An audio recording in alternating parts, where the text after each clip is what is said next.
কোনো হিন্দুকে মুর্শিদাবাদ বা মালদা থেকে চলে যেতে হবে না। আমি হুমায়ুন কবির দায়িত্ব নিয়ে বলছি, ভারতবর্ষের একজন নাগরিক হিসাবে আমার কাছে কোনো অমুসলিম বিগত দিনে আক্রান্ত হয়নি, ভবিষ্যতেও আক্রান্ত হবে না, আগামী দিনেও আক্রান্ত হবে। তো বন্ধুরা, সেই হুমায়ুন কাকা, যে হুমায়ুন কাকা হিন্দুদেরকে ভাগীরথীর জলে কেটে ভাসিয়ে দেওয়ার কথা বলেছিল, সেই হুমায়ুন কাকা কি বলছে? হিন্দুদের দায়িত্ব নিচ্ছে দেখার।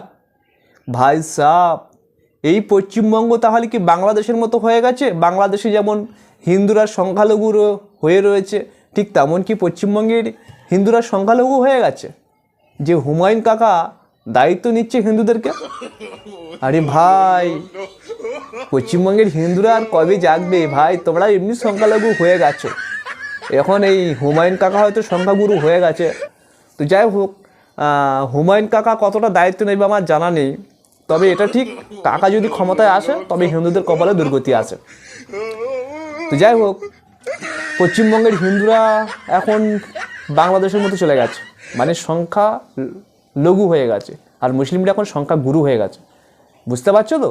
আমার আর কিছু বলার নেই।